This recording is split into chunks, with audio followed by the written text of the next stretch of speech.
Olá, estamos na quinta-feira, a semana está terminando, né?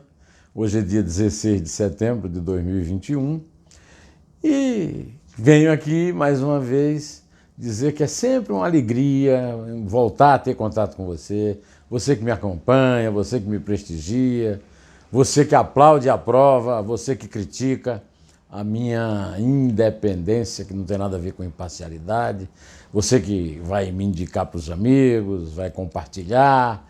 Isso aí, ó, obrigado, hein? Você que me dá força para continuar.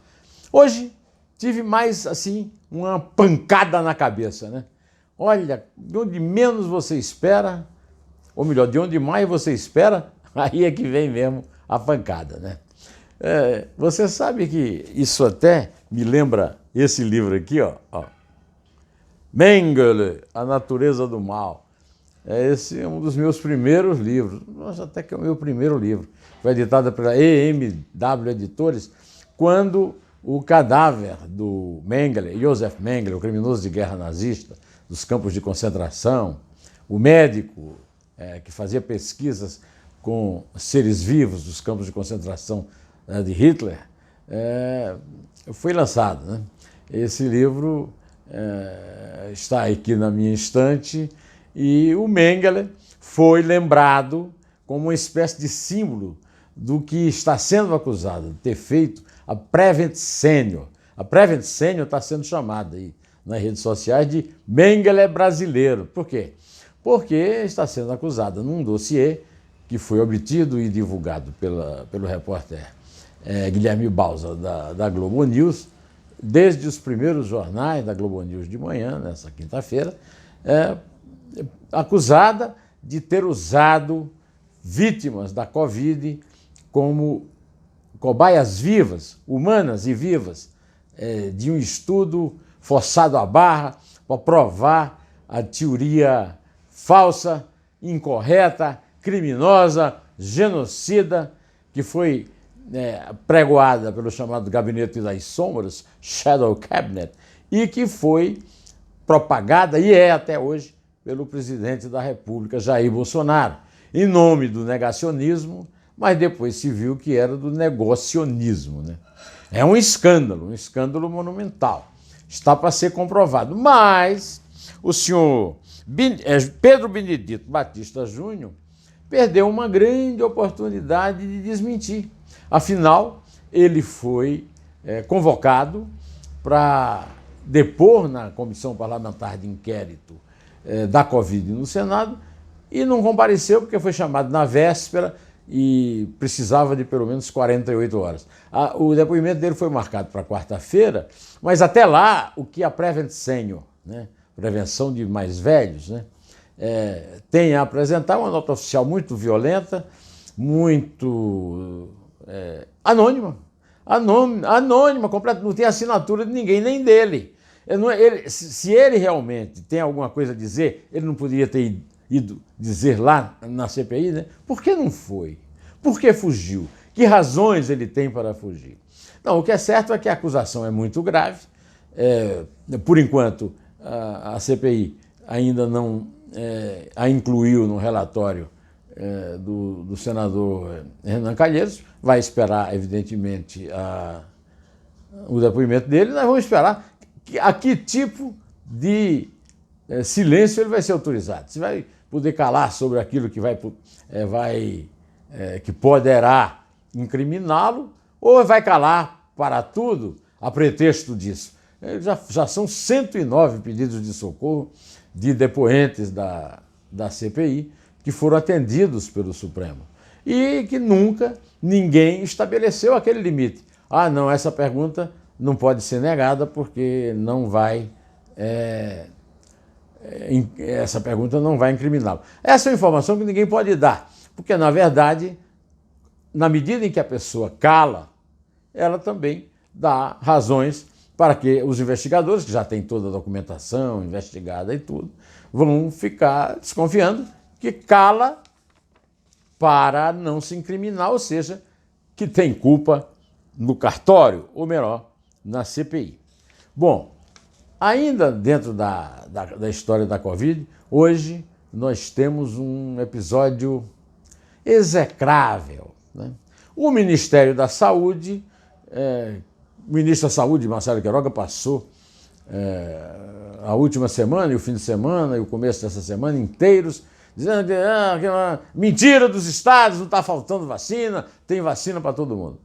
E agora apareceu o Ministério da Saúde com uma fake news, distribuindo uma nota oficial dizendo que a Organização Mundial da Saúde não tinha recomendado a vacinação de jovens, adolescentes que não tivessem comorbidade. É mentira, o uso da palavra foi mal feito e a gente pode ficar pensando que ou foi analfabetismo, burrice, ou foi má fé.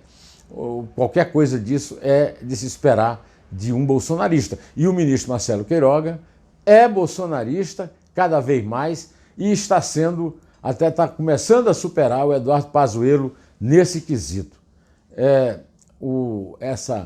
A notícia já foi dada com esse detalhe. O que a OMS disse é que as vacinas aos adolescentes poderiam esperar que fossem vacinadas todas as faixas da população mais necessitadas dessa vacina, o que não quer dizer exatamente que estava proibindo que vacinasse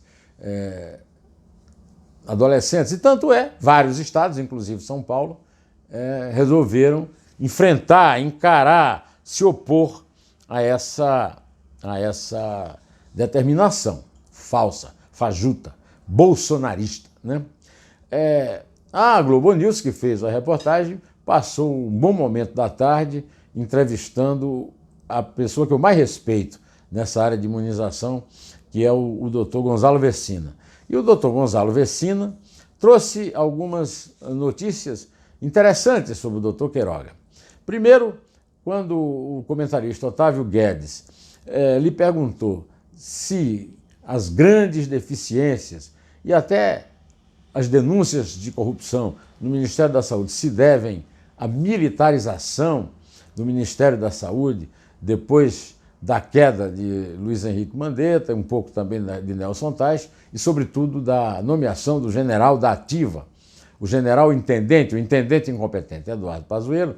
O doutor Gonzalo definiu com uma só palavra. Não é a militarização, é a idiotização. Os cargos importantes do Ministério foram ocupados por idiotas, incluindo o ministro, porque ele disse que o ministro é um especialista em hemodinâmica, está acostumado com cirurgias do coração, não sabe nada de saúde pública, é completamente analfabeto, um idiota em saúde pública e é o grande responsável por essa idiotização do Ministério da Saúde. Quando o André Trigueiro perguntou ao doutor Vecina se haveria alguma chance de comemorarmos o Réveillon, ou, se possível, o Carnaval em 22, ele disse, olha, prepare-se para 24, 22 e 23, nem pensar. E aí eu me lembrei que o professor Dionísio da Silva já lembrou, num texto que ele anda escrevendo e me passou, que a palavra pandemia significa universal, significa todo mundo, porque o raciocínio do doutor Vecina é genial. Enquanto o novo coronavírus, que eu chamo de coronavírus, para quem o Bolsonaro bate continência, estiver matando em Gana, o brasileiro não está salvo, porque é uma pandemia, é uma epidemia mundial. Essa determinação do Ministério da Saúde é exemplar de como o doutor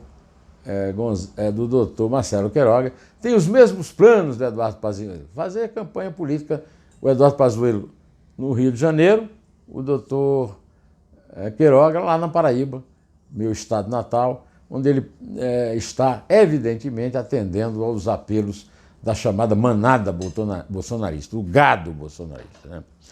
Por falar em gado, para agradar a esse seu gado, o Bolsonaro mandou para a Câmara, através do seu anspeçada Major Vitor Hugo, um projeto de lei que é a reprodução da medida provisória da mentira. Aquela medida provisória que passou uma semana e meia para ser devolvida pelo presidente do Senado, que foi, antes de suspensa pela ministra Rosa Weber, do Supremo Tribunal Federal, por parecer do Procurador-Geral da República, Augusto Aras.